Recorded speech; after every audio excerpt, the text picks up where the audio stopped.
I started this discussion the other day, but I think it bears repeating and probably a lot more discussion in the days, weeks, months, and years to come. I believe quite strongly that this is the first time in modern history that individual citizens have been able to en masse donate money to directly support a war effort in a country that they are not in, a country that is in fact very far away. Welcome back to The Breakdown with me, NLW. It's a daily podcast on macro, Bitcoin, and the big picture power shifts remaking our world. The Breakdown is sponsored by Nexo.io, Arculus, and FTX, and produced and distributed by CoinDesk. What's going on, guys? It is Thursday, March 3rd, and man, do we have a wild discussion for you today around the Ukraine airdrop. First, however, if you are enjoying The Breakdown, please go subscribe, give it a rating, give it a review, or if you want to get deeper into the conversation, come join us over on the Breakers Discord. You can find that at the link in the show notes or go to bit.ly/breakdownpod. Also, a disclosure as always, in addition to them being a sponsor of the show, I also work with FTX. And one final thing, this week I am excited to have an additional sponsor just in time for tax time, Cointelli. Cointelli is here to make crypto tax reporting stress-free for both individuals and accountants. Designed by CPAs, Cointelli supports hundreds of crypto platforms and provides accurate calculations so you don't pay any extra on your taxes. Cointelli also charges no added fees for up to 100,000 transactions and offers 24/7 customer support from tax advisors. Check them out at Cointelli.com. That's Cointelli.com. Thanks to Cointelli for joining as a sponsor of The Breakdown this week. Now, let's come back to Ukraine.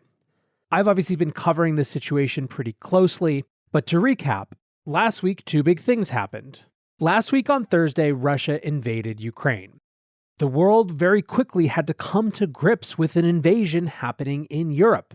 The markets instantly tanked, and over the weekend, the West's economic response became a lot clearer. Sanctions were ratcheted up, Russian banks were to be disconnected from SWIFT, and the West even went after Russia's central bank reserves. We woke up at the beginning of this week with the Russian economy crushed. The ruble fell as much as 40% before recovering. Companies, especially energy companies, worked to remove themselves from the Russian economy. BP, Shell, Exxon all disentangling their ties with Russian energy companies.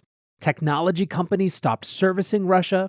And in general, a major economic isolation set in. However, as all that was happening, Ukraine was obviously in a fight for its life, and not just an economic fight, a very real guns sending bullets at each other kind of fight. Over the weekend, the official Ukrainian Twitter account posted a donation address for crypto. Initially, it was just Bitcoin, ETH, and USDT, and would later expand to Polkadot, Solana, Doge, and more.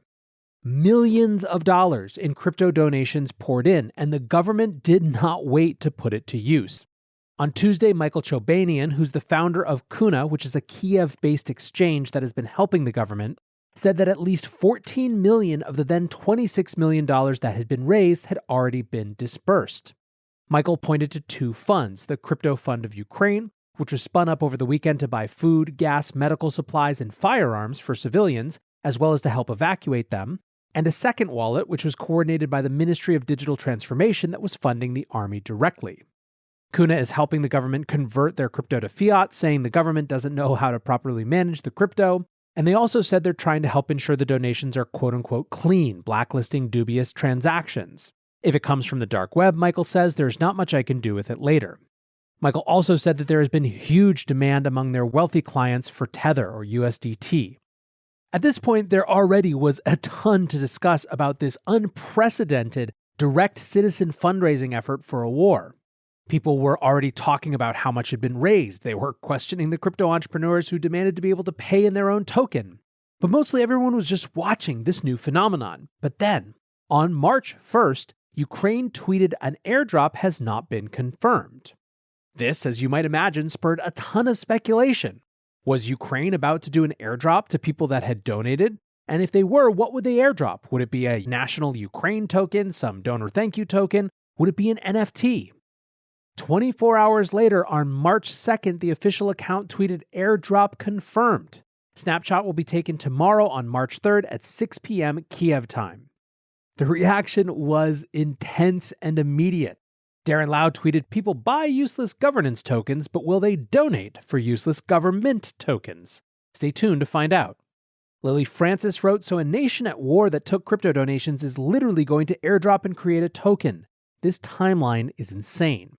ZeroXQuit wrote, "Good morning. Woke up to the news that Ukraine will be doing an airdrop based on a snapshot that will happen in 24 hours. I have a feeling we're about to witness the most successful fundraising effort crypto has ever seen. We've been preaching these use cases for years and now the payoff." Luke Martin, "Ukraine making history tomorrow by being the first nation state to airdrop the token on those that donated.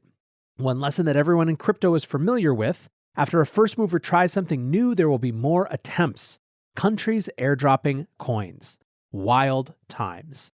Michael Casey, the chief content officer at CoinDesk, says, "If WNYC sends you a coffee mug for re-upping your annual donation, is it too much to ask for the people of Ukraine to send you a token of appreciation for buying their bullets?" Chao Wang said, "A nation state managed to raise over 35 million worth of crypto amid foreign invasion and then airdropping tokens back to donors is the most historic timeline I've seen in a while." But Nathan Head maybe had the best simple tweet about this. "I've read that Ukraine tweet about an airdrop like 5 times and I still can't believe it's real. Bro, what on earth?" Well, whatever the takes, the number of donations skyrocketed.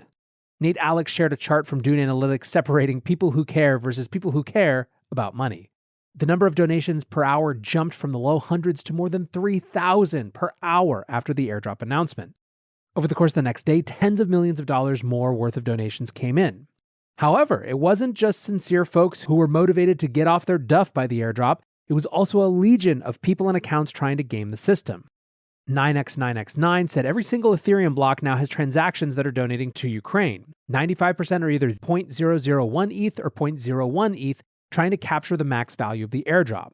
So far, 25,000 addresses have donated. This is going to be so controversial either way how it will end up.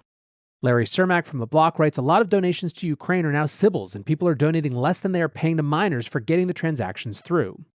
Awawat Trades writes, "Donate to Ukraine without airdrop? I am neutral and don't want to fund wars in any way. Donate to Ukraine if airdrop. Let me send funds from 10 different wallets."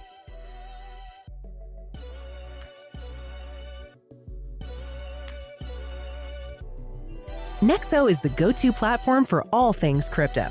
Invest in the hottest coins out there and start earning risk-free interest of up to 20% APR, paid out daily.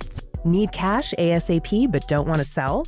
Use your crypto as collateral and receive a credit line at premium rates. Open your Nexo account by March 31st and receive up to a $100 welcome bonus. Get started today at nexo.io. That's nexo.io.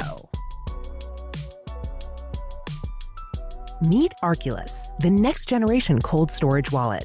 Arculus secures your crypto using 3-factor authentication, providing a simpler, safer, and smarter way to store, buy, swap, send, and receive crypto.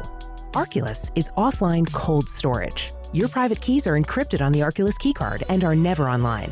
Stay safe from hackers with no cords, no charging, no Bluetooth. Just crypto security made simple. Buy Arculus on Amazon today. The Breakdown is sponsored by FTX US. FTX US is the safe, regulated way to buy and sell Bitcoin and other digital assets, with up to 85% lower fees than competitors. There are no fixed minimum fees, no ACH transaction fees, and no withdrawal fees.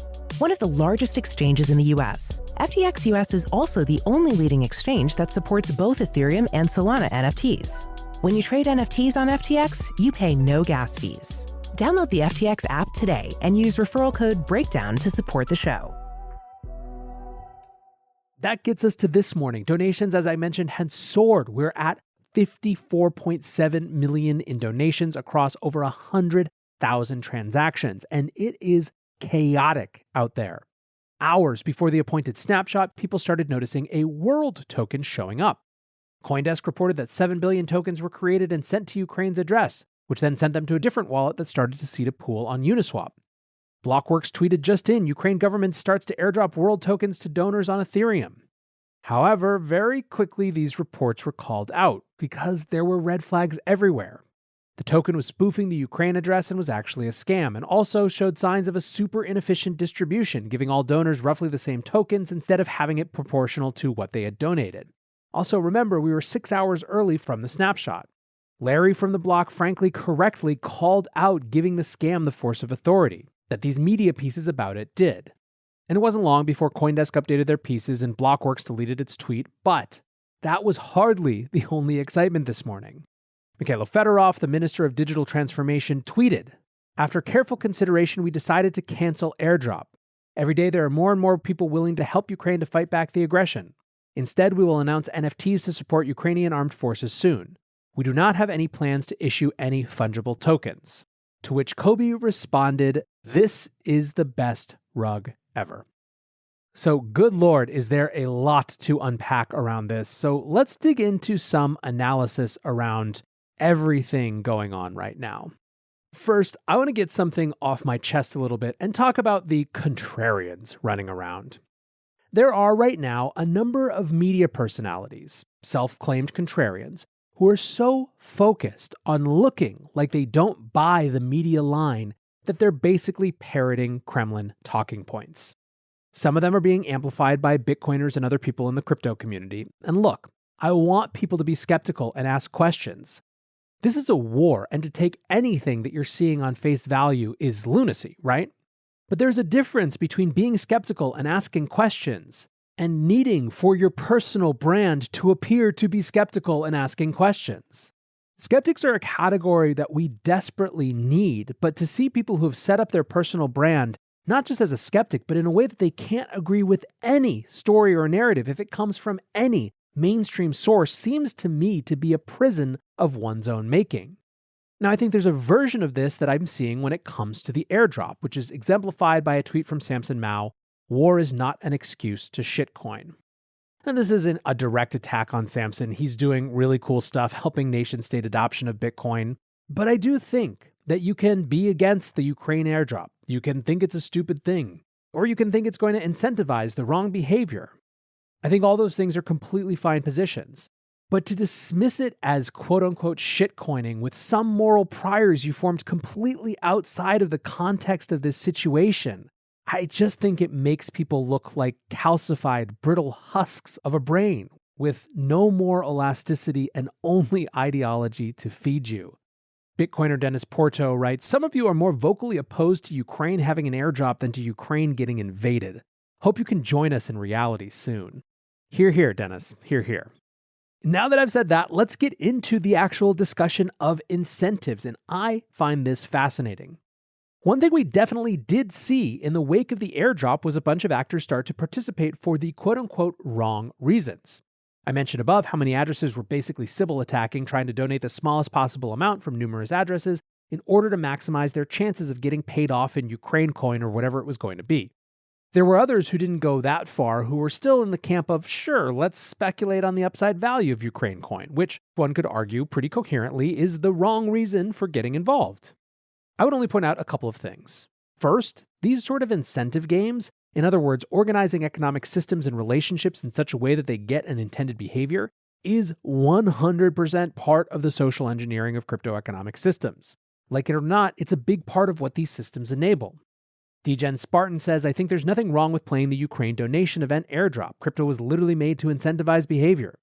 I'd go a step farther and say that one can even make an argument that this was an example of Ukraine going even deeper into the native space of the crypto world. The first phase of this whole thing was just morphing a GoFundMe to use crypto instead of fiat. The second was using unique properties of crypto systems to increase their donations, and it worked. Which gets me to the second point. In terms of moral judgments about right and wrong reasons to donate, I think it is completely reasonable. In fact, it should be expected. It's important for those in the West who are looking at this situation and deciding on whether to support these fundraisers or not, to ask ethical questions, to weigh moral considerations. In other words, for any individual, yes, there may be right or wrong reasons to donate, and donating itself might be right or wrong. If I'm Ukraine, I don't give one spiffy shit about right or wrong reasons. My back is against the wall, and in spite of these early military successes and surprising the world, I'm still in a fight for my existence. If an airdrop is going to double my donations, let's do the damn thing. Now again, in no way am I saying that you, as an autonomous individual deciding whether to support this or not, has to agree with that logic. I'm also not going so far as to say that they thought all the way through and decided to callously use this as a tool to increase their donations without ever having any intent to follow through on the airdrop. I think in this chaotic timeline, it's much more likely that someone said, hey, we should do an airdrop. I bet more people will donate. And they said, let's go. And only started to understand the potential logistics and implications after, which gets us to the rug. Now, as I just mentioned, the uncharitable interpretation is that Ukraine never intended to do the airdrop and were just taking advantage of crypto folks. The more charitable interpretation is that they didn't understand the logistics involved. They had no idea the likely behavior of network spamming small donations and had to pull out when they saw how much work it was going to be. I personally am inclined to the second logic, not because I think that the uncharitable interpretation is out of the realm of possibility. I think it's clear that these guys will do whatever it takes to get an edge to keep their freedom. I think that the charitable interpretation just seems more likely. It's the explanation that best maps out onto how crypto neophytes moving quickly might handle this thing. Either way, I think it's also a good reminder that part of the game of crypto is no assurances and no take-backsies. No one signed a contract, they sent whatever they sent in good faith, and one can argue that this makes good faith more important and rugs more deleterious because that's all we have, but here we are. Now, one side point, since I ragged on some of the folks, the self-appointed contrarians who were a priori dismissing an airdrop because they involved quote-unquote shitcoins, let's even the scorn out a bit and highlight the utter despicability, patheticness, I don't even know the right word, of people like Justin Sun throwing what can only be described a hissy fit when it appeared that Tron users wouldn't get the airdrop. I don't even have words to describe that whole exchange, and I hope to never see anything like it again. But I want to come and close on what I think is the biggest point about all of this. I started this discussion the other day, but I think it bears repeating and probably a lot more discussion in the days, weeks, months, and years to come. I believe quite strongly that this is the first time in modern history that individual citizens have been able to en masse donate money to directly support a war effort in a country that they are not in, a country that is in fact very far away. There have been plenty of times that humanitarian aid has been diverted to war efforts. In fact, from the very beginning of people donating to humanitarian causes, as I discussed the other day, this capture and seizure for the war effort has been part of the challenge.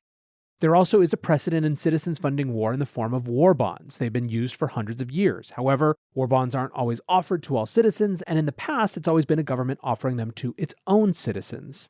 This is something very different, something monumental and potentially paradigm shifting. This is citizens of a country that's not at war donating to the war effort of a country they're not in. It is also almost assuredly one of the biggest, most successful fundraising efforts of all time. Black Lives Matter raised $90 million across all of 2020. Ice Bucket Challenge raised $115 million for ALS. Beyond that, there's not very much bigger than this. The Constitution DAO raised $47 million a few months ago. But when it comes to GoFundMe's biggest of all time, number 1 is America's Food Fund with $45.1 million. Number 2 is We Build the Wall, $25 million, refunded, by the way. Number 3, Time's Up Legal Defense Fund, $24.2 million. And number 4 was the official George Floyd Memorial Fund, $14.7 million. We're talking bigger than all of those. This one comes, however, with so many ethical and moral questions. Do people really realize that they're funding war, not just some humanitarian aid around war? Is that, in fact, more ethically sound, given that funding humanitarian aid can never, by definition, change the course of the situation that creates the need for humanitarian aid in the first place? Is it ethical for people to express their feelings in a conflict situation with dollars? Should Ukraine be able to make this global solicitation? And if not, on whose authority would it rely, i.e., who is the larger power saying they can or can't? Is any of this relevant at all in the context of a conflict where some reports have Russia spending $20 billion a day? And does that even matter, even if it is doomed money, because it's an expression of solidarity that goes beyond words? This is just the tip of the iceberg. And to be clear, this isn't about crypto. It's about a new world that crypto enables. This new world will come with new questions, and it will also come with old questions that are made new by new contexts. All of this complexity is exploding around us in a mind-warping cacophony. And that's why if I have any one piece of advice, it is do your best not to be trapped into layer one thinking. That's not, by the way, just a request that you don't blindly follow mainstream media and don't blindly accept messages from the PR departments of warring parties. although those things are obviously true. It's also that you're not suckered into the mental trick that a priori rejection of those things constitutes better thinking, because it doesn't. Trying to truly wrestle with these new moments means clearing space, truly, for different possibilities, and doing your best to work through them based on the evidence that you have, not the Twitter brand you've created. I think one of the most powerful set of words ever uttered by a politician, or anyone for that matter, came from Abraham Lincoln in his annual message to Congress in December of 1862.